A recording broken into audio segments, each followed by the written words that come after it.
વડોદરા શહેર જિલ્લાના વકીલોને નોટરીનું સીઓપી શહેર સાંસદને સાથે રાખી રજૂઆત કરી તાકીદે સર્ટિફિકેટ આપવા બદલ અભિનંદન.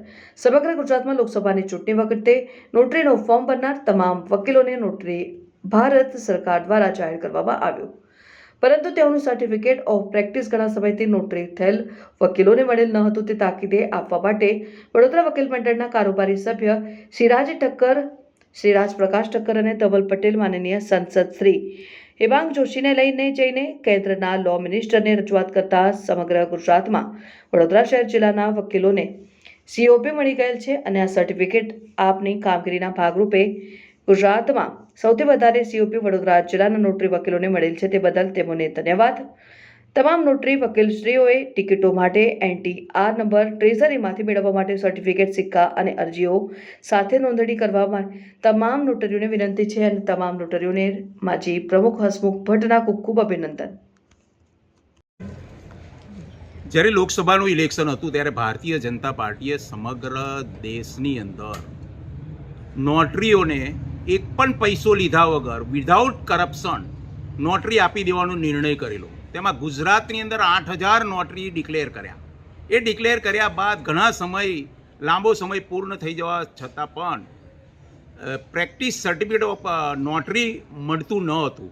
ત્યારે વડોદરા વકીલ મંડળના એક માજી કારોબારી સભ્ય એક્ટિવ થઈને સંસદશ્રીનો સહકાર લઈ અને કેન્દ્ર સરકારની અંદર રજૂઆત કરી અને લો મિનિસ્ટરને મળી અને વડોદરાની અંદર મારું તો છાતી ઠોકીને કહેવું છે કે આખા ગુજરાતમાં સૌથી વધારે COPના જો સર્ટિફિકેટ આવ્યા હોય તો એ વડોદરામાં આવ્યા છે. અને વડોદરામાં આવવાનું મુખ્ય કારણ એ છે કે બરોડા બાર એસોસિએશનના માજી કારોબારી સભ્ય વિરાટ ઠક્કર અને ધવલ પટેલ દ્વારા સંસદશ્રીને રજૂઆતને સંસદશ્રીની લો મિનિસ્ટરને રજૂઆતના કારણે વડોદરાના મોટા ભાગના નોટરીઓને COPના સર્ટિફિકેટો આવી ગયેલા છે. ઓકે, એટલે સંસદશ્રીને સરકારે વિધાઉટ એની મની નોટરી આપી દીધા એ ઇતિહાસ છે. એટલે અને આ COP મળવાના કારણે એમનો અભિનંદન. વર્ષ 2024ના માર્ચ મહિનામાં નોટરીના લાયસન્સ માટેની જે પ્રક્રિયા હતી એ કેન્દ્ર સરકાર દ્વારા હાથ ધરવામાં આવેલી હતી અને એના અનુસંધાને માર્ચ 2024ની અંદર બધાને અપોઇન્ટમેન્ટ આપી દેવામાં આવેલી હતી. પરંતુ ઘણા લાંબા સમયથી 6 મહિના ઉપરાંતથી એના જે COP આવવાના હતા એ આવતા ન હતા, કારણ કે આખા ભારત દેશમાંની પ્રક્રિયા ચાલુ હતી. તેવા સમયે મેં ઓક્ટોબર મહિનાની અંદર આપણા વડોદરા શહેરના જે યુવા સાંસદ છે શ્રી હેમાંગભાઈ જોશી, એમનો મેં સંપર્ક સાધેલો હતો અને એમને રજૂઆત કરી હતી કે છેલ્લા 6 મહિના ઉપરાંતથી COP વડોદરા શહેરના આવતા નથી, તો એ માટે કાયદામંત્રીશ્રીને રજૂઆત કરવામાં આવે.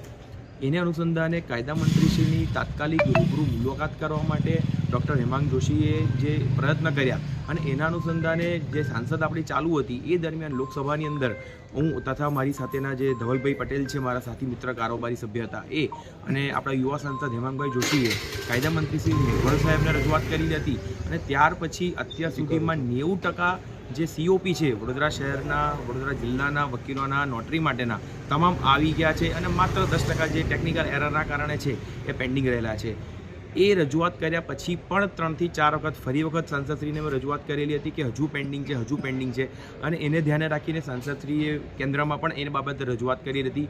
અને એ માટે આપણા જે અમારા વડોદરા વકીલ મંડળના પૂર્વ પ્રમુખશ્રી છે ભટ્ટ સાહેબે, હસમુખ ભટ્ટ સાહેબે આજ રોજ હેમાંગભાઈ જોશી સાહેબ તથા જે કાયદામંત્રી જે છે એમનો અને મારો તથા મારા સાથી મિત્ર ધવલ પટેલનો આભાર વ્યક્ત કરેલો છે કે આખા ગુજરાતમાંથી સૌ પ્રથમ અને સૌથી વધારેમાં વધારે COP આવેલા હોય તે વડોદરા માટેના આવેલા છે અને એ કામગીરી માટે અમારા સૌનો આભાર માનેલો છે. એ માટે હું આપણા ભટ્ટ સાહેબનો પણ ખૂબ આભાર વ્યક્ત કરું છું.